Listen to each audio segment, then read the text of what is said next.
موسم بہار ہے اور اہل ایمان کے لیے کرم نوازیوں، رحمات، برکات اور انوار کا لوٹ سیل میلہ ہے، جس میں گناہ گاروں کی بخشش و مغفرت کا ساماں ہوتا ہے، اور اللہ ماہ صیام کی ہر شب کو گناہ گار جہنم کی آگ سے آزاد فرماتا ہے۔ یہ بابرکت مہینہ اپنے دامن میں اتنی برکتیں لیے ہوئے جلوہ گر ہوتا ہے کہ رسول کریم صلی اللہ علیہ وآلہ وسلم نے ارشاد فرمایا، اگر لوگوں کو پتہ چل جائے کہ رمضان میں کیا ہے تو وہ آرزو کریں کہ پورا سال ہی رمضان رہے۔ اتنی برکتیں اور اتنی رحمتیں اللہ نے اس مبارک مہینے کے دامن میں ڈال دی ہیں۔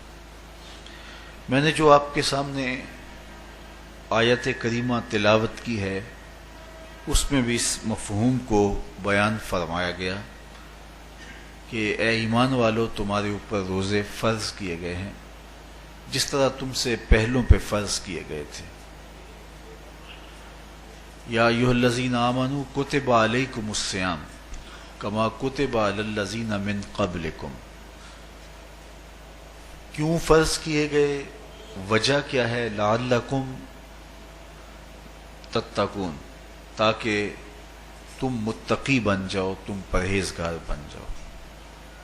تو روزے کی فرضیت کا نتیجہ تقوی کا حاصل ہونا ہے، اتقاء کی دولت کا نصیب ہونا ہے۔ تو اس آیت کریمہ میں تین چیزیں بیان کی گئی۔ سب سے پہلی، اے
پرانی جتنی بھی کتابیں ہیں، اناجیل ہیں، تورات ہے، اس میں روزہ داروں کی تعریف موجود ہے۔ اور حضور علیہ السلام جب اس دنیا پہ تشریف فرما ہوئے تو آقا کریم روزے کی فرضیت سے پہلے بھی روزے رکھتے تھے۔ ویسے روزہ سن 2 ہجری کو فرض ہوا ہے، شعبان المعظم کے مہینے میں، لیکن اس سے قبل بھی ایام 20 کے حضور روزے رکھتے تھے۔ اور اس کے علاوہ بھی مختلف ایام میں اللہ کے محبوب روزے رکھتے تھے۔ روزے کی فرضیت کے بعد حضور علیہ السلام کی زندگی میں کل 9 رمضان آئے ہیں، جس میں 7 29 کے تھے اور 2 30 کے تھے۔ یہ بات ذہن میں رکھیے گا کہ روزے 29 ہوں ثواب پھر بھی 30 کا ہی دیا جاتا ہے۔ تو زیادہ تر جو رمضان المبارک کے مہینے ہوتے ہیں وہ 29 کے ہوتے ہیں، 30 کے کم ہوتے ہیں۔ حضور کی زندگی میں 9 میں سے 7 جو ہیں وہ 29 کے ہوئے ہیں اور 2 30 کے ہوئے ہیں، تو ثواب پورے 30 کا ہی ہے۔ بعض لوگوں کو زیادہ ہی مسئلہ ہوتا ہے، 29 ہو جائیں تو یہ اللہ کا کرم ہے کہ روزہ رکھنا بھی نہیں پڑا اور 30ویں کا ثواب بھی مل گیا، لیکن وہ شور مچا دیتے ہیں کہ یہ روزہ کھا گئے ہیں۔ میرا نہیں خیال کہ کسی کو اپنے ذمے اتنی بڑی امت کا بوجھ لینے کی پریشانی ہو اور وہ خام خواہ ایک روزے کے لیے پوری امت کا بوجھ اپنے کندھوں پہ ڈال لے۔ تو 29 روزے ہوں یا 30 ہوں، اللہ ثواب پورے 30 کا ہی عطا کرتا ہے۔ روزہ اللہ تعالی جل شانہ کی رضا اور اس کی محبت کے حصول کا ذریعہ ہے، اور اس کا عملی نتیجہ جو اس آیت کریمہ میں بیان کیا گیا وہ تقوی ہے، لعلکم تتقون۔ روزہ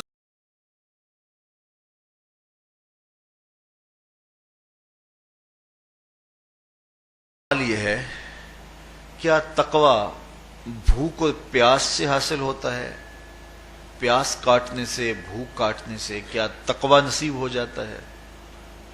صبح سے لے کر شام تک روزہ رکھنے کی تلقین کی گئی۔ یہاں ناروے میں اور مختلف ممالک کے اندر 20 گھنٹے کا روزہ ہے، اور ہمارے بھی یہاں 16-17 گھنٹے مسلسل شدت کی گرمی میں بھوک اور پیاس کاٹنا ہوتی ہے۔ اتنا طویل دورانیہ جو بھوک اور پیاس کاٹی ہے، اس کا مقصد رزق بچانا نہیں ہے، بلکہ وَيُزَادُ فِيهِ رِزْقُ الْمُؤْمِنِ، ماہ سیام میں مومن کا رزق بڑھ جاتا ہے۔ آپ اپنا بجٹ دیکھ لیجئے، باقی مہینوں کی نسبت ماہ سیام میں آپ کے اخراجات زیادہ ہوتے ہیں اور کشادگی ہوتی ہے۔ تو یہ کوئی خوراک بچاؤ مہم نہیں ہے، بلکہ رزق تو بڑھ جاتا ہے، لیکن اس کے باوجود 20 گھنٹے، 17 18 گھنٹے پیاس اور بھوک کاٹنا، اس کا کوئی مقصد ہے تو وہ مقصد قرآن نے بیان کیا کہ اس کے نتیجے میں تمہیں اتقاء کی دولت ملے گی، تمہیں تقوی کا نور نصیب ہوگا۔ سوال یہ کھڑا ہوا، کیا بھوک اور پیاس کاٹنے سے تقوی مل جاتا ہے؟ تو اس کو سمجھنے کے لیے ایک مختصر تمہید سمجھنا ہوگی، اور وہ یہ کہ ہمارے 2 دشمن ہیں جو ہمیں جادہ مستقیم سے ہٹانے کے لیے دن رات کوشاں ہیں، ایک شیطان اور دوسرا نفس۔ یہ 2 دشمن ہیں جو ہماری متاع عمل، ہمارا خلوص، ہماری للہیت، ہمارا باطن لوٹنے کے لیے ہر وقت مستعد اور فعال رہتے ہیں۔ اب ان 2 دشمنوں سے ہمارے تنہا ناتواں وجود کا مقابلہ ہے، اور ان میں سے جو بڑا دشمن ہے وہ نفس ہے، کیونکہ شیطان نے جب انکار سجدہ کیا تو ہم تو یہ کہتے ہیں کہ ہمیں شیطان نے بہکا دیا، لیکن شیطان نے جب انکار سجدہ کیا اور خود بہک گیا تو اس وقت کوئی دوسرا شیطان تو نہیں تھا جس نے شیطان کو بہکایا، وہ نفس تھا جس نے شیطان کو شیطان بنایا۔ اس نے اندر سے کہا انا خیر منہ، میں بہتر ہوں۔ تو یہ انانیت جو تھی، انا خیر منہ، اس نے اس کو بہکایا۔ تو شیطان کو شیطان بنانے والا نفس ہے، تو نفس شیطان سے بھی بڑا دشمن ہے۔ ایک بزرگ تھے، وہ ساری زندگی اپنی زبان پہ انا کا لفظ نہیں آنے دیتے تھے۔ اس مفہوم کو بیان کرنا ہوتا تو وہ با الفاظ دیگر بیان کرتے، میں کا لفظ، انا کا لفظ، وہ اپنی زبان پہ ساری زندگی انہوں نے جاری ہی نہیں ہونے دیا۔ کہتے تھے اس لفظ نے شیطان کا بیڑا غرق کر دیا۔ اچھا بندے بھی بڑے عجیب ہوتے ہیں، کسی نے کہا لو لو، ان کی زبان پہ یہ لفظ آتا کیوں نہیں، میں جاتا ہوں اور ان کی زبان پہ یہ لفظ آئے ہی آئے، چلے گئے۔ بزرگ تشریف فرما تھے، نماز کا وقت قریب ہو رہا تھا، حضرت ایک مسئلہ پوچھنے آیا ہوں، کہا پوچھئے، شیطان کو کس چیز نے برباد کیا؟ حضرت آپ تو بولیں گے کہ میں نے، آنا نے، تو کہوں گا جیسے بھی ہوا ان کے زبان پہ لفظ میں تو آ ہی گیا نا۔ تو وہ بزرگ بھی بڑے سیانے تھے، اس کی نیت کا کھوٹ سمجھ گئے، فرمانے لگے بیٹا نماز کا وقت ہو گیا ہے، نماز پڑھ لیتے ہیں پھر اس پہ بات ہوتی ہے۔ نماز ہوئی، سلام پھرا تو خود ہی فرمانے لگے کسی نے کہا تھا کہ شیطان کو کس چیز نے برباد کیا، جواب دینا چاہ رہا ہوں کس نے پوچھا تھا، جھٹ کھڑا ہو گیا، میں نے کہا اسی چیز نے اس کا بیڑا غرق کر دیا۔ تو جو نفس شیطان کو شیطان بنانے والا ہے، ہمارے پیچھے شیطان بھی لگا ہوا ہے۔ شیطان بھی بڑا مکار دشمن ہے، چھوٹا دشمن یہ بھی نہیں ہے۔ یہ ہماری متاع عزیز کو، متاع ایمان کو، متاع عمل کو، متاع خلوص کو لوٹنے کے لیے دن رات مستعد اور فعال رہتا ہے۔ اللہ کے محبوب نے فرمایا الشیطان جاسم علی قلب ابن آدم فاذا ذکر اللہ خانس واذا غفل وسوس۔ شیطان اولاد آدم کے دل پہ قبضہ جما کے بیٹھ جاتا ہے، جب یہ اللہ کا ذکر کرتا ہے تو بھاگ جاتا ہے، اور جب یہ اللہ کے ذکر سے غافل ہوتا ہے تو یہ وسوسہ اندازی کرتا ہے۔ تو شیطان اولاد آدم کے دل پہ قبضہ جماتا ہے، اسے پتہ ہے کہ دل قابو میں آ گیا تو پورا بدن قابو میں آ گیا، چونکہ میرے اعضائے بدنیاں میرے دل کے تابع ہیں۔ موسم اچھا ہے، رت سہانی ہے، صحن چمن میں پھول کھلے ہیں، لیکن میرا دل نہیں چاہ رہا تو ٹانگیں جنبش ہی نہیں کریں گی، مرغن غذائیں سامنے پڑی ہیں اور آپ کا تقاضا ہے کہ جناب لے لیجئے، لیکن میرا جی نہیں چاہے گا تو ہاتھ جنبش نہیں کریں گے۔ آسمان ستاروں اور کہکشاؤں سے بھرا ہوا ہے، جی نہیں چاہے گا تو نظر نہیں اٹھے گی۔ آپ سماعتیں بچھائے بیٹھے تھے، جی نہیں چاہے گا زبان نہیں بولے گی، تو پورے تابع ہیں۔ اور اگر دل شیطان کے تابع ہو گیا، اس کے ہتھے چڑھ گیا، تو پھر اعضاء وہی کریں گے جو شیطان چاہے گا۔ اور اگر یہ دل مالک کی محبت سے سرشار ہوگا تو پھر دل جو چاہے گا وہی اعضاء کریں گے، تو دل اللہ کی نافرمانی کی چاہت ہی پیدا نہیں ہونے دے گا، تو اعضائے بدنیاں کا رخ بھی اللہ کی رضا کے حصول کے لیے ہوگا۔ تو شیطان بھی قبضہ دل پہ جماتا ہے اور دل کو قابو میں کر کے حضرت انسان کا بیڑا غرق کرتا ہے۔ اللہ تعالیٰ کا کرم سلسلۃ الشیاطین، اللہ کے محبوب علیہ السلام ارشاد فرماتے ہیں جب ماہ صیام آتا ہے تو شیاطین جکڑ دیے جاتے ہیں، جنت کے دروازے کھول دیے جاتے ہیں، جہنم کے دروازے بند کر دیے جاتے ہیں۔ اب ہمارے دو دشمن تھے، ایک نفس اور دوسرا شیطان، دونوں کے مقابلے میں ناتواں اور کمزور جان کو مقابلے میں آنا پڑتا تھا، لیکن جب ماہ صیام آیا، یہ ماہ انور آیا، تو ہمارے دو دشمنوں میں سے ایک دشمن باندھ دیا گیا۔ اب ہمارا مقابلہ صرف ایک دشمن سے رہ گیا۔ دیکھیے ماہ رمضان آتا ہے تو مسجدوں کے جاتے ہیں، لوگوں کا رجحان دین کی طرف ہوتا ہے، جو 5 نمازیں بھی نہیں پڑھتے ہوتے ان کو تراویح میں بھی کھڑا ہوتا دیکھتے ہیں، اہتمام ہوتا ہے، نیکی کا، صدقہ و خیرات کا ماحول پیدا ہوتا ہے۔ ایسا کیوں ہے کہ شیطان بند گیا؟ یہ خیالوں میں آوارگی ہے اور رشوت کا بازار گرم ہے، کیوں کہ ابھی نفس موجود ہے۔ تو نیکی کا جو ماحول یہ شیطان کے بند جانے کی وجہ سے، اور برائی کا ماحول اب بھی موجود ہے یہ نفس کے موجود ہونے کی وجہ سے۔ تو ہمارے دو دشمن ہیں جو ہمیں زیادہ مستقیم سے ہٹاتے ہیں، ایک شیطان اور دوسرا نفس۔ اب جب ماہ صیام آیا تو شیطان باندھ دیا گیا، اب ہمارا مقابلہ صرف نفس سے ہے، اور یہ نفس شیطان سے بھی بڑا دشمن ہے۔ شیطان کو شیطان بنانے والا نفس ہے، اور وہ ہمارے ساتھ جڑا ہوا ہے۔ ماہ صیام میں شیطان تو بند گیا لیکن نفس نہیں بندھا۔ اب ہمیں اپنے نفس کو کمزور کر کے اور اپنی فتح حاصل کرنی ہے اور تقوی کی منزل کو پانا ہے۔ اب شیطان تو اللہ نے باندھ دیا، اب نفس کو کیسے باندھیں؟ تو آئیے نفس کی بندش کیسے ہوگی یہ کسی ایکسپرٹ سے پوچھیں گے کہ یہ کیسے اس کو باندھیں گے، اس کو کیسے قابو میں کریں گے۔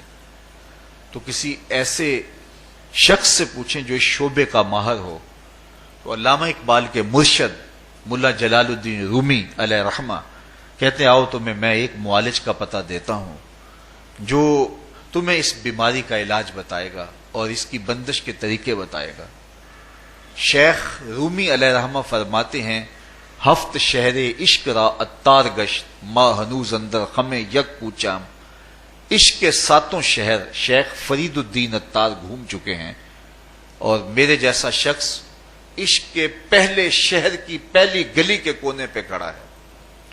اب اندازہ کیے کہ جن کا پتہ حضرت ملا جلال الدین رومی دے رہے ہیں وہ کس بلند مرتبے پہ فائز المرام ہے. فرمایا کہ وہ عشق کے 7 شہر گھوم چکے ہیں اور میں پہلے شہر کی پہلی گلی کی نکر پہ کھڑا ہوں. اب شیخ فرید الدین علیہ رحمہ سے پوچھئے کہ شیطان تو بند گیا، اب نفس کا وبال ہمارے اوپر پڑ رہا ہے اور ہم اس کے باوجود ماہ صیام کے اندر گناہوں میں منہمک ہیں، تو ہمیں بتایا جائے کہ اس نفس کا علاج کیسے کیا جائے. ہمیں آپ کا پتہ بتایا گیا ہے. تو شیخ فرید الدین اتار بولے نفس نتواں کشت اللہ باسے چیز بات گوئم یاد گیرش اے عزیز.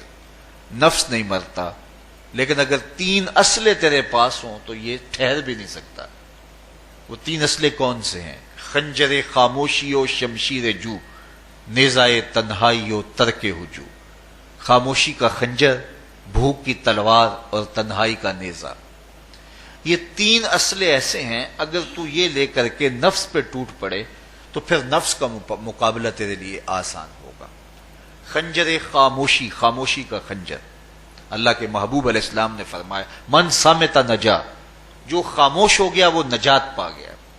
کیونکہ انسان کی زندگی کی زیادہ آفتیں اس کی زبان کی وجہ سے ہیں.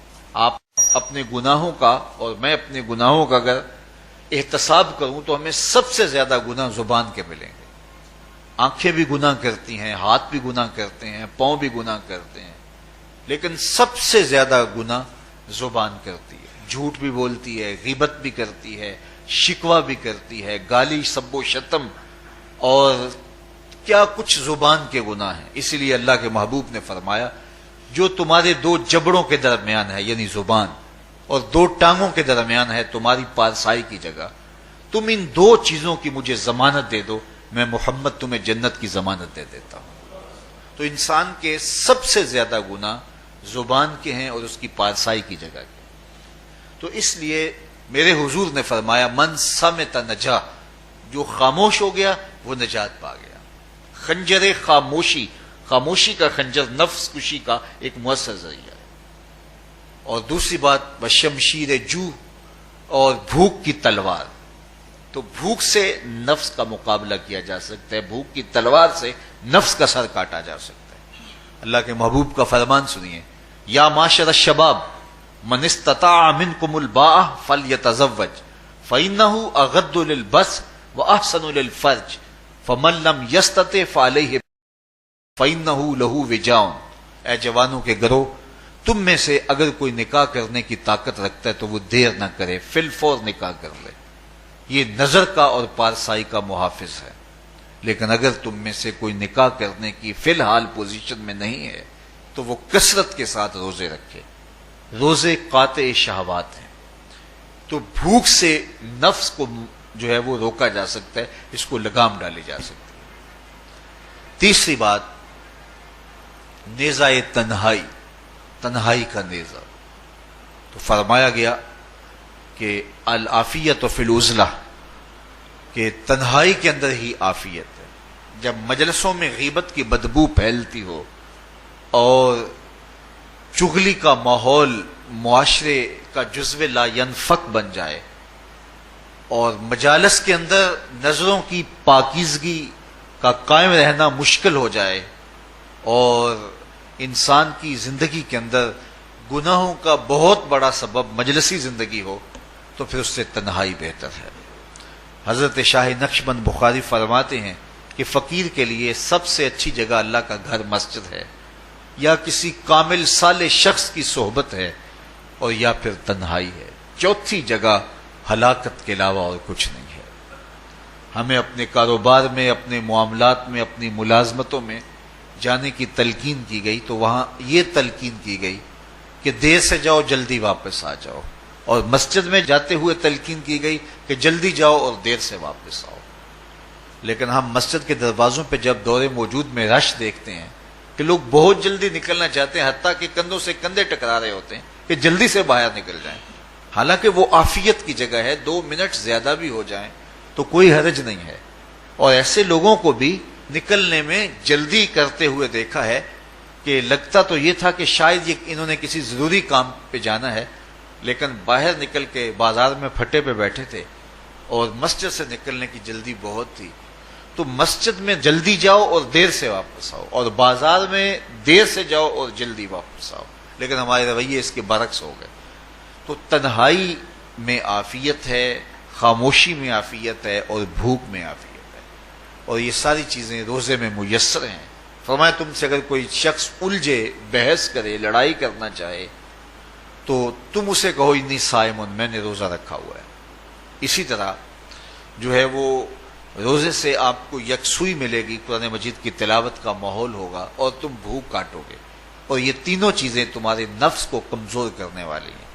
شیطان بند گیا، نفس کمزور ہو گیا، اور جب نفس کمزور ہو گیا، کمزور ہوتا ہے، یہ نفس مرتا نہیں ہے۔ یہ تو کوئی ہے باج فقیراں کسے نہیں ماریا، باہو ظالم چور اندر دا، یہ اندر والا چور جو ہے وہ اتنی آسانی سے قابو آتا ہی نہیں ہے، یہ پھر سر اٹھا لیتا ہے۔ اس کو جتنا کچلو، یہ کچھ عرصے کے بعد تھوڑی سی خوراک ملتی ہے تو پھر سر اٹھا لیتا ہے۔ حضرت بایزید بستامی کہتے ہیں میں نے اپنے نفس کو ایک دن کہا کہ میں تجھے خوراک بھی نہیں دیتا اور تو پھر بھی موٹا تازہ ہے، تو میرے نفس نے مجھے کہا کہ اے بایزید جب تم بازار سے گزرتے ہو تو لوگ انگلیاں اٹھا اٹھا کہتے ہیں یہ بایزید جا رہا ہے، یہ بایزید جا رہا ہے، تو مجھے میری غذا اور خوراک اس سے مل جاتی ہے۔ تو یہ خوراک ہوتی ہے نفس کی۔ تو نفس بہت ظالم ہے اور ساری زندگی اس سے لڑتے ہوئے گزرتی ہے۔ وہ کسی نے کہا تھا نا تمام عمر طوفان سے کھیلتے گزری، نیا کے ڈوبنے کا ڈر بھی رہا۔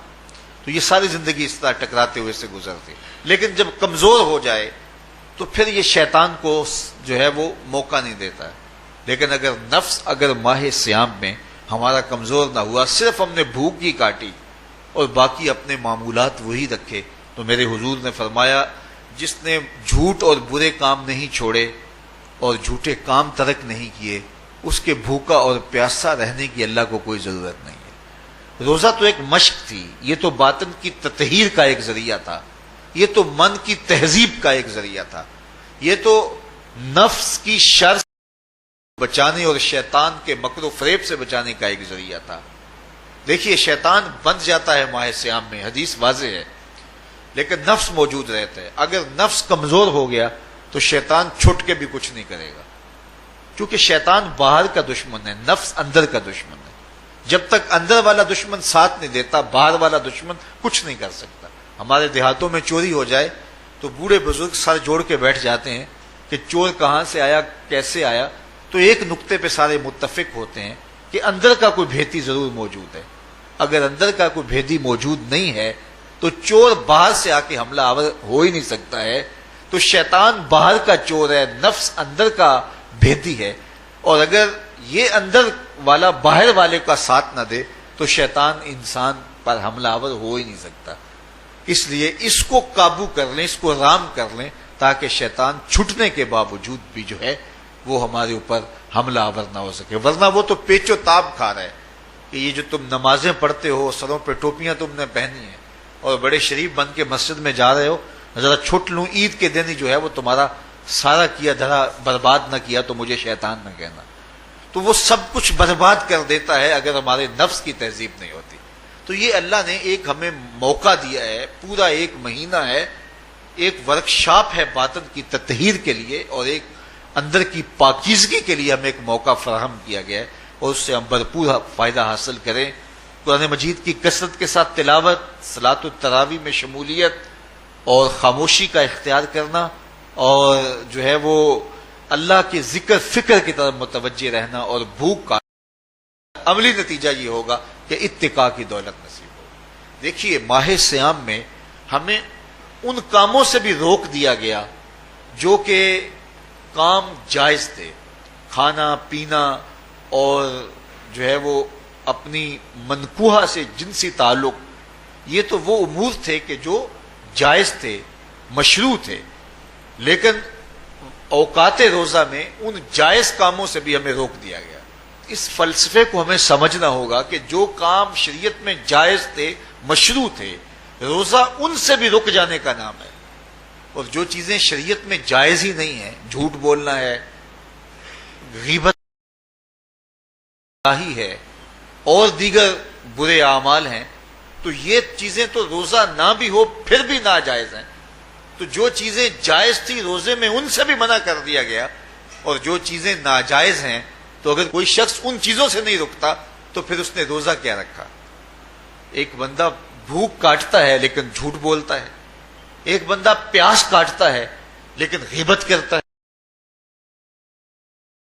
کچھ کھاتا ہے نہ کچھ پیتا ہے لیکن رشوت لیتا ہے، پھر مجھے بتائیے اس نے روزہ کیا رکھا؟ روزہ تو ایک مشق تھی کہ جو چیزیں جائز تھی ان سے بھی منع کر دیا گیا، ان سے بھی روک دیا گیا، اور جو ناجائز تھی وہ تو پہلے ہی ناجائز تھی، روزے کے بغیر بھی ناجائز تھی۔ تو اس لیے روزہ ایک مشق ہے۔ ہمارے سامنے مرغن غذا موجود ہے، ہمارے پاس سامنے ٹھنڈا مشروب موجود ہے، اور ہمیں مشق کرنے کی تلقین کی گئی کہ تمہیں بھوک ہے، شدت کی پیاس ہے، لیکن صبر کر کے دکھاؤ تم نہیں لوگے، یہ تمہاری مشق ہے۔ تو پھر جو حرام ہوگا، اللہ کی طرف سے ممنوع ہوگا، تو اس کو تم کس طرح لوگے جب تمہاری یہ مشق ہو چکی؟ لیکن ہم اس مشق کے اندر ہی جب ان سے نہیں رکیں گے تو پھر ہمارا روزہ ہی نہیں ہوگا، پھر بھوک اور پیاس کاٹنے کے علاوہ کچھ نہیں ہوگا۔ بہت سارے روزہ دار ایسے ہیں جن کا روزہ سوائے بھوک اور پیاس کاٹنے کے کچھ نہیں ہے۔ اس لیے جن چیزوں سے اللہ نے منع کیا ہے ان سے تو رکنا ہی رکنا ہے، جو چیزیں مشروع ہیں ان سے وقتی طور پہ روکا گیا تو ان سے بھی روک کر کے روزے کی تکمیل کی جائے۔ کہ ہمارے صوفیاء مراقبہ کر کے ایک دولت پاتے ہیں، اور وہ کیا کہ اللہ دیکھ رہا ہے۔ وہ مراقبے میں بیٹھ جاتے ہیں اور اس تصور میں ڈوب جاتے ہیں کہ میرا اللہ مجھے دیکھ رہا ہے، اور یہ یقین اپنے اندر اتارتے رہتے ہیں۔ اس کا نتیجہ یہ ہوتا ہے کہ پھر گناہ کرنا مشکل ہو جاتا ہے۔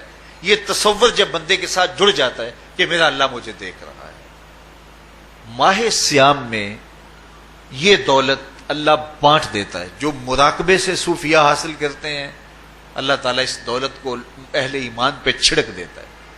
کڑکتی دھوپ، برستی گرمی، زباں کانٹا، ہونٹ خشک، ٹھنڈا پانی دستیاب، دروازہ مکفل، کوئی دیکھنے والا بھی نہیں ہے، لیکن بندہ ایک گھونٹ بھی نہیں پیتا، وضو کرتے بھی احتیاط کرتا ہے کوئی قطرہ حلق سے نیچے نہ اتر جائے، کیوں کہ میرا اللہ مجھے دیکھ رہا ہے۔ جو چیزیں صوفیاء کو مراقبے سے نصیب ہوتی ہیں، ماہ سیام میں اللہ اس دولت کو بانٹ دیتا ہے، چھڑک دیتا ہے، بارش کی طرح وہ دولت برستی ہے، اور یہ تصور ہمارے ساتھ جڑ جاتا ہے کہ میرا اللہ مجھے دیکھ رہا ہے۔ ہم پانی نہیں پیتے، اللہ دیکھ رہا ہے، مرغن غذائیں موجود ہیں کہ اللہ دیکھ رہا ہے۔ تو میں یہ پوچھتا ہوں کہ ہم کھانا نہیں کھاتے کہ اللہ دیکھ رہا ہے، ہم پانی نہیں پیتے کہ اللہ دیکھ رہا ہے، لیکن جب رشوت لے رہے ہوتے ہیں اللہ اس وقت نہیں دیکھتا؟ جب نظر بھٹک رہی ہوتی ہے اللہ اس وقت نہیں دیکھتا؟ جب خیال بہک رہا ہوتا ہے اللہ اس وقت نہیں دیکھتا؟ جب سوچوں میں آوارگی آتی ہے اللہ اس وقت نہیں دیکھتا؟ تو یہ صرف وہ کھانے اور پینے کو ہی دیکھ رہا ہے، باقی امور زندگی کو نہیں دیکھ رہا، اور وہ کیا صرف رمضان میں دیکھتا ہے، غیر رمضان میں نہیں دیکھتا؟ تو یہ جو نور اترا تھا ماہ سیام میں، اس کو اپنے اندر اگر جذب کر لیا جائے تو زندگی سنور جاتی ہے۔ جو مراقبوں سے حاصل ہوتا تھا ماہ سیام میں، وہ میਂہ کی طرح برسا، اور ہم اس کے اپنے اندر سمولیں، جذب کر لیں، تو نتیجہ یہ ہوگا کہ ہماری زندگی نور نہ لا نور ہو جائے گی۔ اور یہ تصور جب انسان کی زندگی میں جم جائے تو یہ گناہوں سے روکنے کا مؤثر ذریعہ ہے کہ میرا اللہ مجھے دیکھ رہا ہے۔ مجھے بتائیے اس سے بڑا ہیجان انگیز بھی کوئی منظر ہو سکتا ہے کہ حسن کی پتلی ہے، اور جو ہے وہ اس کی ایک ایک ادا اور اشوے سے قیامتیں پھوٹتی ہیں، اور وہ خود جناب یوسف کے سامنے اپنے حسن کو پیش کر رہی ہے، ساتوں دروازے بھی مکفل ہیں، بت کے اوپر بھی کپڑا ڈال لیا، اور زلیخا حضرت یوسف کو خود کہہ رہی ہے تالک یوسف اب تو آ جاؤ نا، ذرا آنکھ اٹھا کے میرے جلوے دیکھو۔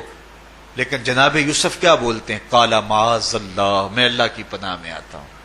کہا تو 7 دروازے بند کر کے لوگوں کی نظروں سے چھپ گئی، اور موٹا کھیس ڈال کے اپنے زوم میں اپنے اس جھوٹے خدا سے بھی شرم کرتی ہے اور اس سے چھپ گئی، میں اس خدا سے حیا کیوں نہ کروں جو ساتویں کوٹھڑی میں بھی دیکھ رہا ہے۔ پھر اتنی روشنیاں برسی، اتنا یقین برسا کہ گناہ کیا، گناہ کا تصور بھی محال ہو گیا۔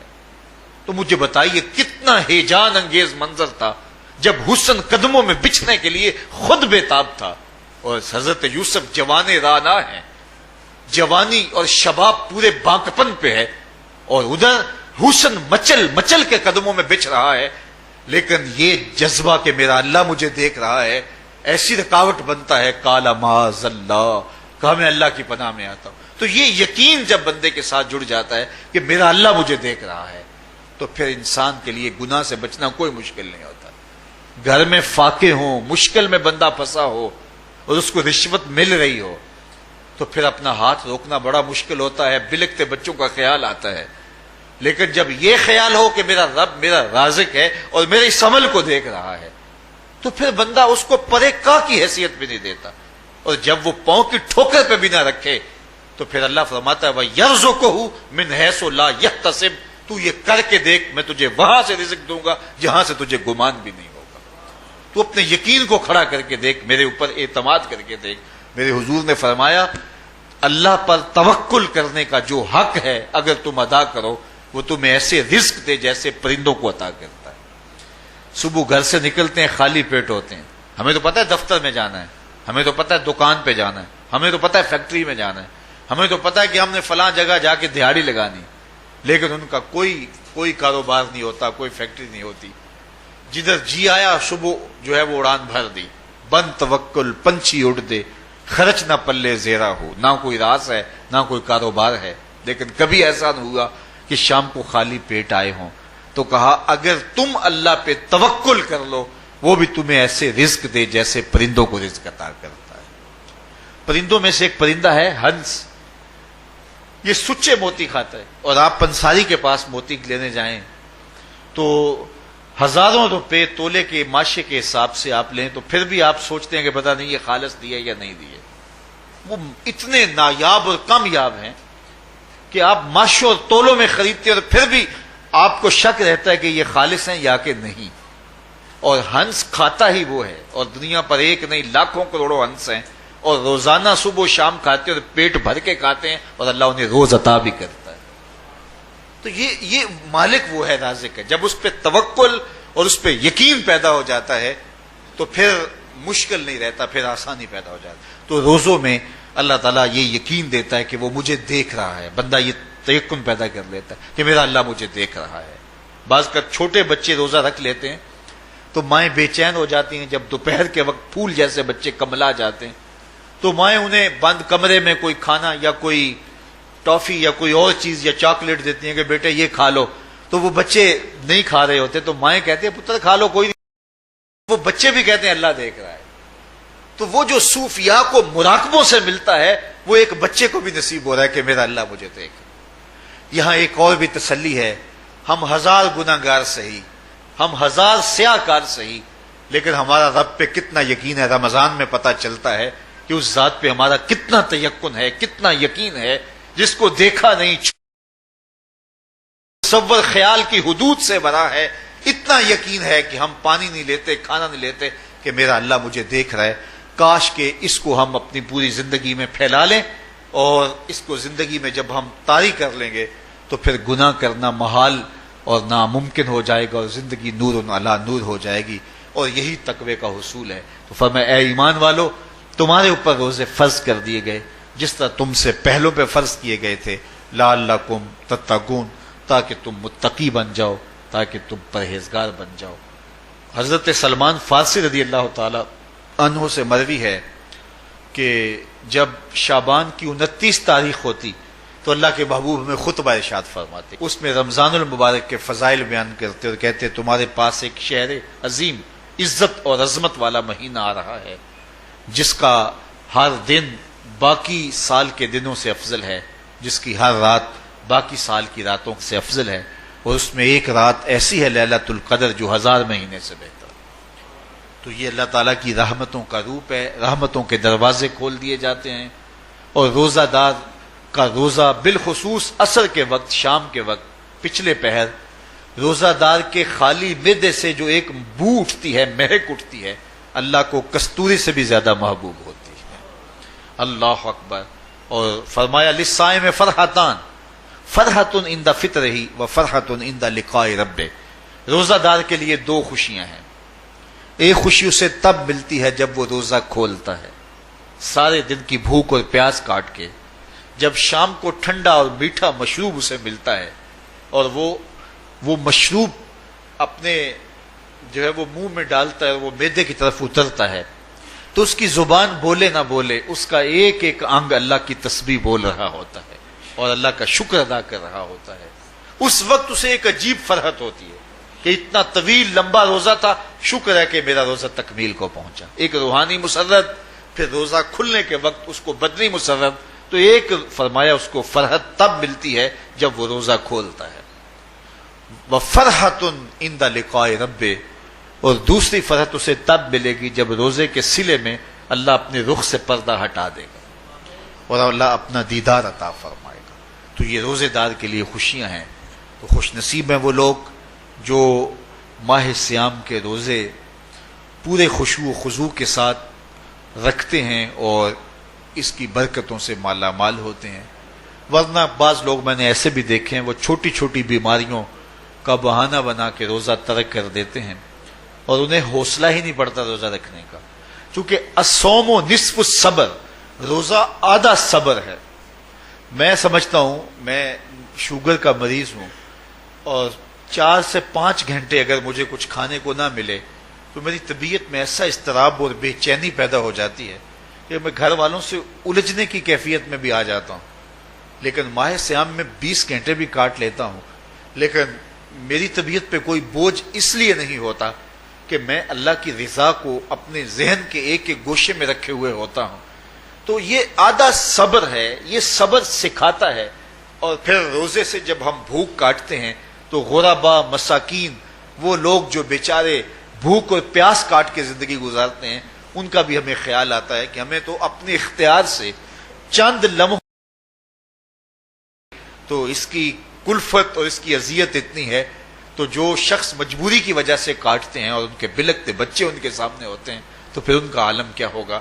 تو اس سے پھر صدقہ اور خیرات کا ماحول پیدا ہوتا ہے اور ہم غربا کو اپنے ساتھ خوشیوں میں شریک کرتے ہیں۔ دوستو، پہلے آپ سے گزارش کی جاتی ہے کہ اگر آپ ہمارے چینل پہلی بار دیکھ رہے ہیں اور ابھی تک آپ نے ہمارا چینل سبسکرائب نہیں کیا تو آپ ہمارا چینل ضرور سبسکرائب کر لیں اور ساتھ ہی لگے بیل کے بٹن کو بھی پریس کر لیں تاکہ آپ کے پاس فیوچر میں ہماری اپلوڈ ہونے والی مزید اسلامک معلوماتی ویڈیوز کا نوٹیفیکیشن بر وقت ملتا رہے۔ آخر میں ہمارے پیارے دوستو، ہم امید کرتے ہیں کہ آپ کو ہماری آج کی یہ ویڈیو ضرور پسند آئی ہوگی۔ اگر آپ کو ہماری آج کی یہ ویڈیو پسند آئی ہے تو آپ سے گزارش کرتے ہیں کہ آپ ہمارے چینل ضرور سبسکرائب کر لیں اور ساتھ ہی لگے بیل کے بٹن کو بھی پریس کر لیں تاکہ آپ کے پاس ہماری آنے والی مزید معلوماتی ویڈیوز کا نوٹیفیکیشن بر وقت ملتا رہے۔